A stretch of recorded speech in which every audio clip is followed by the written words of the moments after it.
마태복음 14장 22절부터 33절까지 제가 봉독하겠습니다.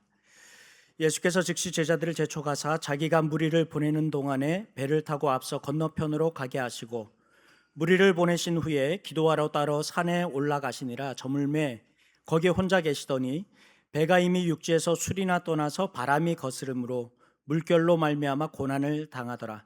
밤 사경에 예수께서 바다 위로 걸어서 제자들에게 오시니 제자들이 그가 바다 위로 걸어오심을 보고 놀라 유령이라 하며 무서워하여 소리 지르거늘 예수께서 즉시 이르시되 안심하라 나니 두려워하지 말라. 베드로가 대답하여 이르되 주여 만일 주님이시거든 나를 명하사 물 위로 오라 하소서 하니 오라 하시니 베드로가 배에서 내려 물 위로 걸어서 예수께로 가되 바람을 보고 무서워 빠져가는지라 소리질러 이르되 주여 나를 구원하소서 하니 예수께서 즉시 손을 내밀어 그를 붙잡으시며 이르시되 믿음이 작은 자여 왜 의심하였느냐 하시고 배에 함께 오름에 바람이 그치는지라 배에 있는 사람들이 예수께 절하며 이르되 진실로 하나님의 아들이로소이다 하더라. 아멘. 스키나 스노보드 부산에서는 좀 이렇게 접할 일이 많이 없는데 사실 서울 경기권에서는 겨울 스포츠로 아주 인기가 있습니다. 우리가 생각하는 것보다 굉장히 많은 사람들이 스키, 스노보드를 타러 갑니다. 처음 배울 때 흔히 겪는 일들이 있습니다. 눈앞에 사람이나 나무가 있으면 피해야죠.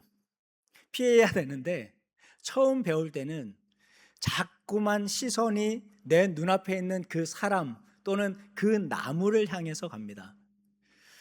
그러다가 진짜 일부러 그 사람을 박으려고 한 것처럼 그 앞에서 그렇게 꼬꾸라지고 쓰러집니다. 강사들은 말하죠. 몸은 시선을 향하는 곳으로 갑니다. 몸은 시선을 향하는 곳으로 갑니다. 그래서 피하고 싶으면 가고 싶은 방향을 쳐다보십시오. 이런 얘기를 합니다.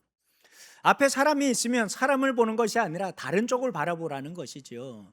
그런데 사람은 참 이상합니다. 피해야 하는데 피하기 위해서 자꾸만 사람을 쳐다보곤 합니다. 그렇습니다. 우리의 몸은 시선을 따라갑니다. 그런데 사람의 마음도 그렇습니다. 베드로의 마음이 주님께 붙들려 있을 때 그는 물 위를 걸어갔죠. 그러나 그의 마음이 바람이 주는 두려움에 붙잡히는 순간 시선도 바람으로 향했고 몸의 균형도 무너졌습니다. 제가 오늘 설교의 제목을 시몬 베위의 책 이름을 따서 제가 마음의 중력 이렇게 붙여봤는데요. 이 마음의 중력에 영향을 받는 것이죠.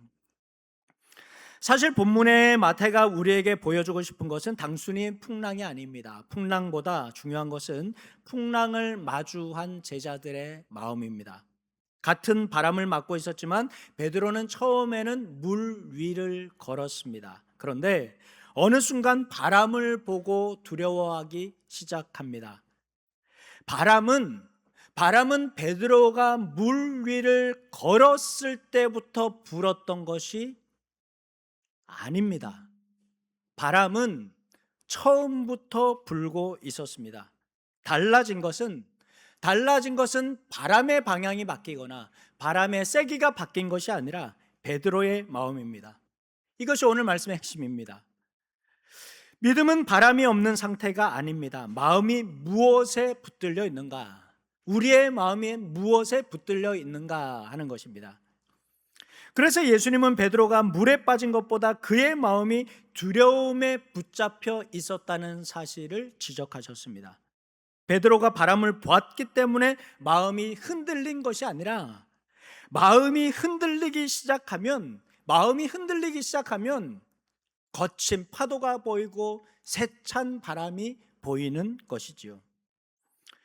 그날 갈릴리 바다는 급격한 기류로 풍랑이 일어났습니다. 경험이 많은 제자들조차도 이 어부들인 제자들조차도 감당하기 어려울 만큼 절박한 상황이었습니다. 24절에 보면 뒷부분에 물결로 말미암아 고난을 당한다라고 그렇게 얘기했죠. 여기서 말하는 고난이라는 것은 산모가 아이를 낳을 때 고통을 얘기하는 겁니다.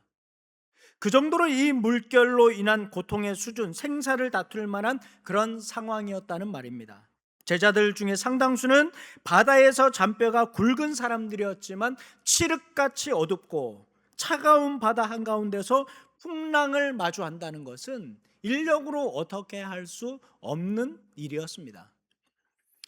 그런데 당장이라도 배가 부서질 것 같은 상황에서 하필 유령까지 보이지요. 불안에 떨고 있던 제자들에게 유령이 말을 걸어옵니다. 27절, 안심하라, 나니 두려워하지 말라. 예수님이었습니다.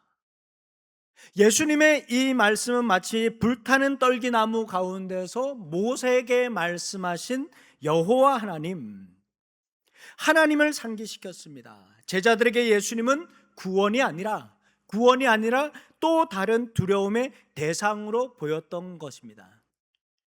그러나 그분은 유령이 아니라 창조주 하나님이십니다. 우리가 두려워하는 자리에도 하나님께서는 이미 와 계십니다. 예수님께서 물 위로 걸어오신 사건, 이것은 단순한 기적이 아닙니다. 마태는 이 사건을 통해서 예수께서 창조주 하나님의 권세를 가지셨다라는 것을 말하려고 하는 것이죠. 그러나 제자들은 창조주 하나님, 예수님을 알아보지 못했습니다.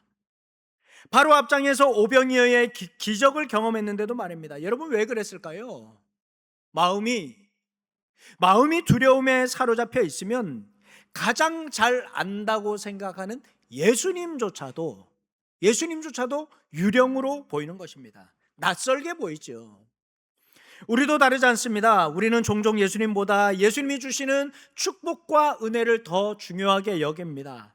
위로와 평안을 더 기대합니다. 그러다가 삶의 터전이 흔들리면 주님이 낯설게 느껴지죠. 첫 마디가 뭡니까? 주님 왜 이러십니까?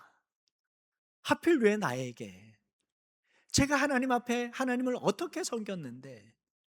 아니, 바로 직전까지만 해도 주님 사랑합니다 찬양하고 울면서 기도하고 손들었는데 위기가 닥쳤을 때 그 주님은 왜 이렇게 낯설게 느껴질까요? 자신의 기대와 다른 모습으로 주님이 찾아오시자 알아보지 못합니다. 베드로도 그랬습니다. 거친 바람에 시선을 빼앗겨서 두려움에 사로잡혔고 순간 차고 검은 바다 속에서 허우적거리면서 절박하게 주님께 구조 요청을 했습니다.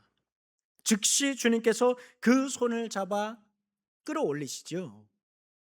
바다 위를 걸으신 예수님은 말씀만으로도 천지를 창조하신 주님은 그냥 말씀 한마디로도 베드로를 일으켜 세울 수도 있었을 겁니다. 말씀 한마디로도 죽은 나사로 걸어 나오게 하지 않았습니까? 그런데 굳이 주님은 손을 내미셨습니다.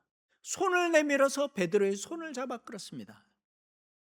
예수님은 우리가 생각하는 문제 해결사가 아니라 주님은 사람을 붙드시는 분이시기 때문입니다. 주님은 신비롭고 놀라운 기적보다 환난을 당한 우리에게 먼저 손 내미시는 분이신 줄 믿습니다. 그렇습니다. 주님께서 우리에게 주시는 사랑의 방식, 주님은 우리와 손잡기를 원하십니다. 스킨십하기를 원하십니다. 온정을 느끼기를 원하십니다. 멀찍이 계신 것 같지만 그윽한 시선을 주님은 거두지 않고 우리를 향해서 계속해서 보고 계십니다.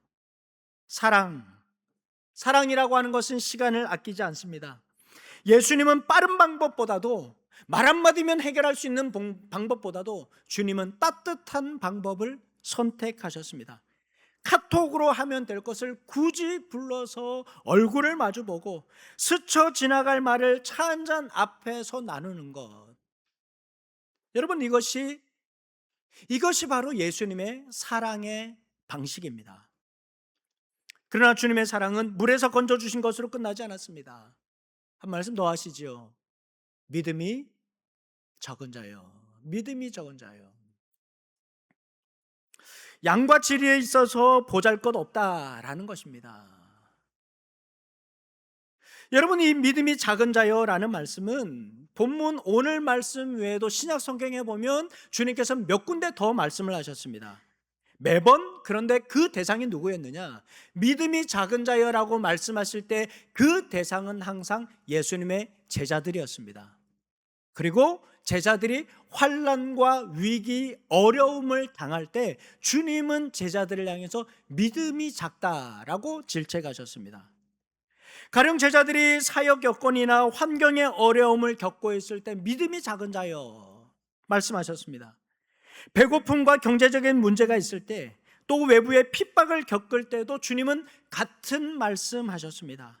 하나같이 위로와 용기가 필요한 상황이지 않습니까? 주님께서 그들을 붙들어 주시고 세워 주셔야 되지 않습니까? 그런데 주님이 이렇게 말씀하신 이유는 단순히 믿음의 분량이 많고 작다라고 지적하신 것이 아니라 제자들의 마음이 그 위기 상황 속에서 어디에 붙들려 있는가 하는 것입니다. 위기 속에서도 하나님을 붙들고 있는가, 아니면 위기 상황에 내 마음이 붙들려 있는가 하는 것이지요. 그들은 주님의 은총보다 현실의 무게에 마음이 더 강하게 이끌렸기 때문입니다. 오래전에 청년부 사역을 할 때 청년들과 참 여기저기 많이 돌아다녔는데요. 행사가 아니라 그냥 눈만 마주치면 어디 가자 그러면 가고 그렇게 했습니다. 광양 매화마을 축제에 다녀온 적이 있습니다. 광양까지 여기서 한 2시간 정도 이렇게 걸리지 않습니까? 차에서 신나게 떠들면서 얘기하고 휴게소에서 맛있는 거 먹고 노래 부르면서 온갖 얘기를 하면서 그렇게 광양까지 갔습니다. 그런데 내비게이션이 어떤 빌라 앞에 딱 도착한 거예요. 그리고 도착했습니다 이렇게 얘기한 거예요. 너무 황당하잖아요. 매화마을 축제 왔는데 이게 어느 빌라 앞에서 이게 서버리니까. 차에서 내려가지고 주변을 둘러봤습니다. 혹시나 우리가 못 찾나? 저 옆에 어디 골목으로 들어가야 되나? 둘러봤습니다. 그러다가 문득 위를 올려다 보니까 그 빌라 이름이 매화마을이었습니다.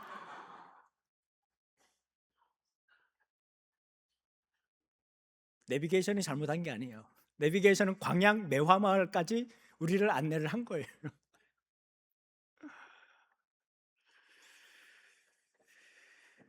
매화 축제는 빌라가 있는 이런 읍내가 아니라 시골에서 하잖아요. 그런데 이상한 것이죠. 제가 눈으로는 내비를 보고 있었지만 차에서 웃고 떠들고 운전하느라 마음은 이미 다른 생각에 사로잡혀 있었기 때문입니다. 베드로의 마음도 둘로 나뉘었을 겁니다. 한편으로는 주님을 신뢰한다고 하지만 다른 한편으로는 현실의 두려움에 붙잡혀 있었습니다. 마음이 불안으로 기울자 시선을 바람에 빼앗겼고 결국 물에 빠졌던 것입니다. 시몬 베유라는 분이 책을 썼습니다. 중력과 은총이라는 책입니다. 이 책에서 이분이 이렇게 얘기하죠. 세상은 끊임없이 불안감을 증폭시켜서 우리를 이 세상에 붙들어 두려고 한다. 우리 속에 불안감을 증폭시킨다는 것이죠. 그러나 하늘의 은총은 우리를 세상에서 들어 올려서 더 큰 뜻 앞에 서도록 한다. 할렐루야. 베드로가 물속에 빠져든 것은 무거워졌기 때문입니다. 마음의 중력이 작용하기 때문입니다. 은총이 아니라 불안감의 중력이 그의 마음을 사로잡았다라는 것입니다. 우리의 마음은 언제나 무엇인가에 붙들려 있습니다. 성공일 수도 있고 사람들의 인정일 수도 있습니다. 불안이라는 마음의 중력에 이끌릴 수도 있습니다. 마음이 하나님보다 현실에 더 붙들리는 순간 삶은 무거워집니다. 그러면 자연스럽게 시선도 바로 지난 주간 여러분의 마음을 어지럽혔던 그 바람을 향하게 되는 것이지요. 찬양을 하고 예배를 하고 말씀을 듣지만 우리 마음의 중력, 지금 여러분의 마음의 중력이 어디에서 작용을 하고 있습니까? 주님께서 여러분의 마음속에 좌정하고 계십니까? 아니면 아니면 여전히 우리를 흔들고 있는, 휘몰아치고 있는 우리가 걱정했던 것들, 문제들, 그것을 향하고 있습니까? 시선은 우리의 의지로 바뀌지 않습니다. 마음이 붙들리는 곳이 바뀌어야 합니다. 그래서 우리에게 필요한 것, 내가 아무리 결심한다고 되는 것 아닙니다. 하나님의 은혜가 필요합니다. 우리는 의지만으로 하나님 은혜 아래 머물 수 없습니다. 이 말씀 잘 들었으니까 이번 주는 이 말씀대로 살아가야지. 저녁 먹다 보면 오늘 말씀 들었던 것도 잊어버리지 않습니까? 주님이 내 안에 계실 때 비로소 불안과 불신앙에서 벗어날 수 있게 될 줄로 믿습니다. 제자들은 그 상황이 너무 힘들어서 그럴 수도 있지요. 세상살이를 거스리는 풍랑이 얼마나 거셉니까? 건강 때문에 지난 밤을 새고 왔습니다. 돈 문제 때문에 해결되지 않는 문제들이 있습니다. 관계와 불안이 한꺼번에 우리를 겹칠 때가 있습니다. 설상가상 여러 가지 문제들이 우리를 어지럽힙니다. 그러나 여러분, 이럴 때일수록 내 마음의 중력을 바로잡아야 됩니다. 정신을 차리고 예수님께서 펼치셨던 하나님 나라의 그 꿈을 놓지 말아야 합니다. 물론 그 길이 쉽지 않겠지요. 모두가 풍요를 만끽할 때 절제를 말하는 것, 사회경제적인 약자들에게 수치심과 혐오를 드러낼 때 그들의 편에 서는 것이 우리 마음속에 주님께서 계시는 것입니다. 세상이 경쟁을 말할 때 사랑을 선택하고 두려움을 말할 때 희망을 붙드는 삶, 그게 바로 하나님 백성들의 삶입니다. 이 모든 것이 주님이 하신 일이지만 우리는 이런 일 당할 때마다 예수님의 제자들이 물결로 말미암아 풍랑으로 말미암아 고난을 당하더라 했던 것처럼 당황하고 어찌할 바 몰라 합니다. 가끔 뉴스를 보다 보면 가슴이 답답해질 때가 있습니다. 뉴스가 아니더라도 여러분, 우리 주변 보십시오. 우리 친인척들 보십시오. 우리 자녀들 보십시오. 그러나 여러분, 안달하고 조바심하는 조차, 그 모습조차도 여러분, 우리의 불신앙이라는 것 깨닫게 되지 않습니까? 냉소와 조롱, 비난과 한숨은 누구나 할 수 있지만 그러한 상황 속에서도 미소를 잃지 않는 것, 희망과 생명의 씨앗을 심는 분들을 우리 주변에서 봅니다. 저는 가끔 궁금할 때가 있습니다. 저분은 저 힘든 시간을 어떻게 보낼까? 뭐가 좋아서 저렇게 웃고 계실까? 그분의 상황을 제가 아는데 말입니다. 하나님의 은혜이지요. 당장이라도 집어삼킬 것 같은 검은 파도도 하늘에서 비추는 그 은총의 빛을 가릴 수 없습니다. 여러분, 나침반을 보십시오. 바늘을 보면 불안한 우리 마음처럼 늘 이리저리 흔들리면서도 언제나 북쪽을 가리키고 있죠. 믿음의 사람은 어떤 상황 속에서도 하나님을 지향하는 사람입니다. 우여곡절이 많지만 우리 마음이 하나님을 향한 지향이 분명하다면 어떤 어려움에도 낙심하지 않고 다시 일어날 수 있을 것입니다. 그리스도인은 나의 능력으로 바다를 위를 걸을 수 있는 그 능력 가진 것이 아니기 때문입니다. 사랑하는 여러분, 풍랑은 우리의 선택이 아닙니다. 그러나 내 마음을 어느 곳에 맡길지는 내가 선택하는 것입니다. 세상의 중력은 우리를 아래로 끌어내리지만 하나님의 은혜는 시몬 베유의 말처럼 우리를 다시 한 번 더 이 풍랑 속에서 건져 올릴 것입니다. 믿음은 바람이 없는 삶이 아니라 바람의 방향을, 또 마음의 방향을 하나님께 두는 것입니다. 오늘 흔들리더라도 예수님을 향한 그 마음 잃지 마십시오. 주님께서 배에 오르시자 바람이 그쳤던 것처럼 우리 삶에 주님을 모실 때 비로소 참된 평안이 찾아올 것입니다. 베드로처럼 넘어질 수 있습니다. 곁길로 빠질 수 있습니다.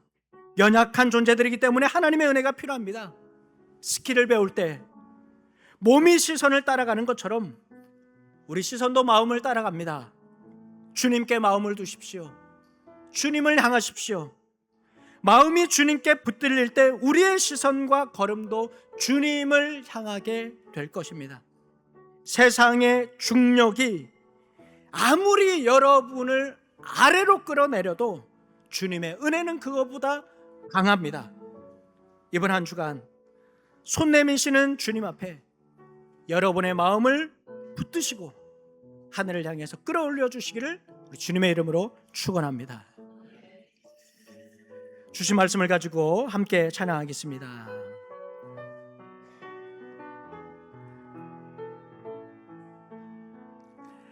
하나님의 사랑을 사모하는 자, 하나님의 평안을 바라보는 자, 너의 모든 것 창조하신 우리 주님이 너를 얼마나 사랑하시는지.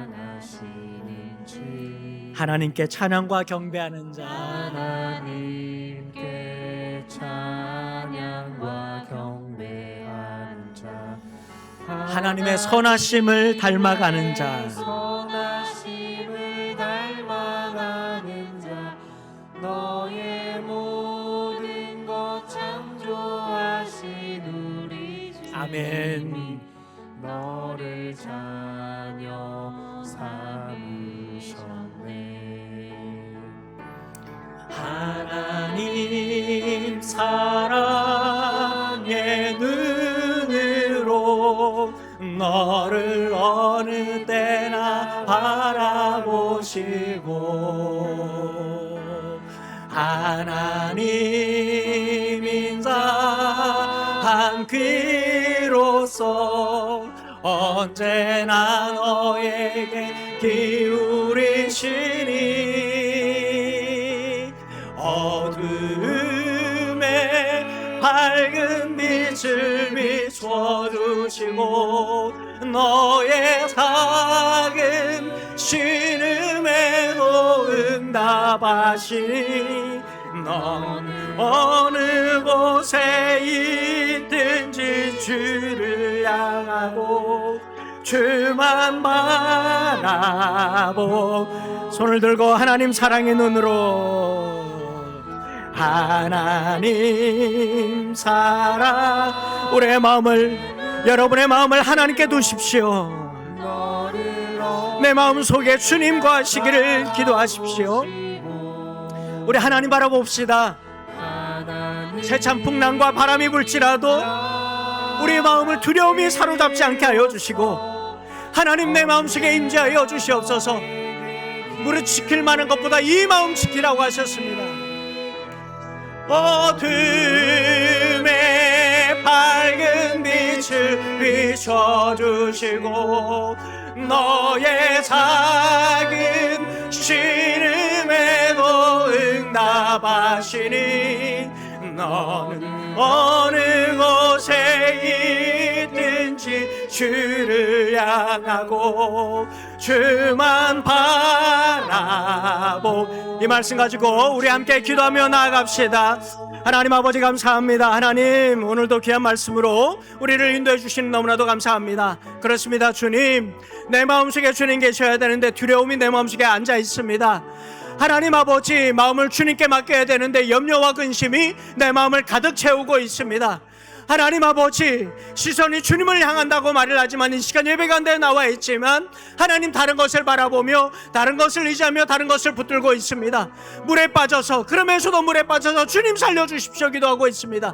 하나님 아버지, 내 마음속에 임재하여 주시옵소서. 우리의 마음속에 거하여 주시옵소서. 내 마음을 주님께 맡기게 하여 주시옵소서. 주님이 마음속에 임재하여 주시어서 내 마음의 주인이 되어 주시옵소서. 아버지 하나님, 그래여서 하나님 아버지의 풍랑 속에서도 두렵지 않게 하여 주시고, 하나님 아버지 넘어지고 좌절하고 실패하고 엇길로 나간다고 할지라도 하나님께 나갈 수 있도록 주여 능력을 다하여 주시옵소서. 특별히 하나님 아버지 붙드는 이들이 있습니다. 하나님, 지난 밤에도 주님을 붙들면서 기도했던 이들이 있습니다. 밤새 하나님을 붙들며 소원했던 이들이 있습니다. 주님, 두려움에 사로잡히지 않도록 하여 주시고 그 마음속에 하나님과 하여 주셔서 배의 오름에 배에 잠잠하게 되었다고 하였던 것처럼 하나님 아버지 물결과 풍랑이 잠잠한 그 은혜, 은혜가 하나님 이 자리에 참석한 우리 모두들 가운데 임자여 주시옵소서. 여호와 하나님 아버지, 하나님께 우리의 삶을 의탁합니다. 하나님 우리의 영혼의 삶을 주님께 맡깁니다. 하나님 임자여 주시고 하나님 이제부터 주님께서 다스려 주셔서 주님과 함께 동행하는 이번 한 주간의 삶이 되도록 주여 역사하여 주시옵소서. 하나님 온전히 주님을 향하며 주님을 바라보는 저희들 되기를 원하오니 주여 역사하여 주시옵소서. 오 하나님 아버지 감사합니다. 하나님 긍휼히 여겨 주시옵소서. 인도하여 주시옵소서. 긍휼히 여겨 주시옵소서. 아버지 하나님, 우리의 연약함을 고백합니다. 이 시간 예배하며 찬양하며 소리 높여 주님 부르짖었지만 하나님 공황장애로 어려움을 겪는 이들이 있습니다.